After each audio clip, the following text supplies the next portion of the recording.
Well, thank you for joining us for Bible Bits, Confessions, and Convictions. You know, I'm reminded as we close out the month here of what Alistair Big had said the other night. And I made a little thing for you, a little menu. And it'll go along well with this saying.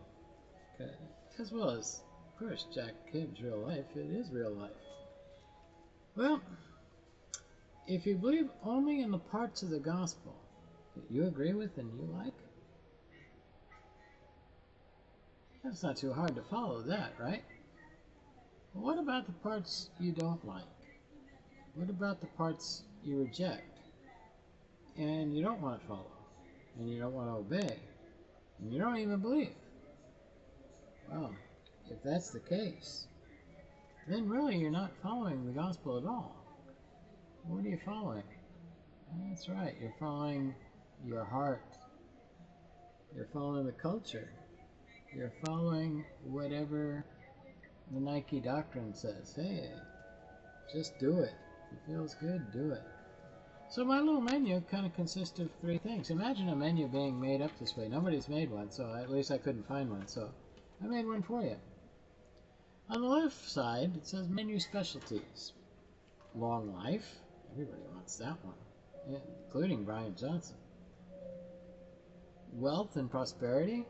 Well, some of us already have that, and not me, but yeah, people like Soros, Bill Gates. Who is it? The rich people. What's his name? Buffett. That guy Bezos, the Amazon guy. The Dell guy. All those guys. The Walmarts. All the Rockefellers. Okay, so that's wealth and prosperity. So far, two good things on the menu there. By the way, when the day is over, everything goes back in the box and goes back to its rightful owner, the Lord. We're only stewards. 3, good health. Everybody wants good health, right? Because if you're kind of laid up and you're not well, you can't really do a whole lot with whatever wealth and goodness or money you have.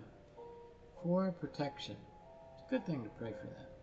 Those aren't bad things in and of themselves. But the gospel doesn't stop there with God's promises. The gospel also tells us of these 4 things, and I'm sure there's a lot more, but I just pointed out these 4. The main menu: suffering, persecution, a denial of your old life in flesh, to live a new life in faith. You don't know what's going to happen, but you know God's in control. A life of sacrifice, not of lust, because in lust we're in the sack with whoever we see and whoever we, before we wanted to get married, I like her, she looks good to me, kind of like Samson and Delilah. But no, sacrifice means that for better or for worse, and could be a lot of times worse. And even then, it's a decision for you to love and to follow through and be faithful and honor your promise, just like God does. The third part would be to be steadfast and obedient. Ooh, that's a tough one. A lot of us fail there. In fact, we all fail there.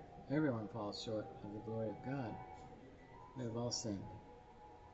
And 4th, you might suffer mockery and ridicule, because a lot of people in the culture and the world, what are you doing that for? Kind of like last night's sermon about the ungrateful guy eating his food as if he was a dog. In everything give thanks, for this is the will of God.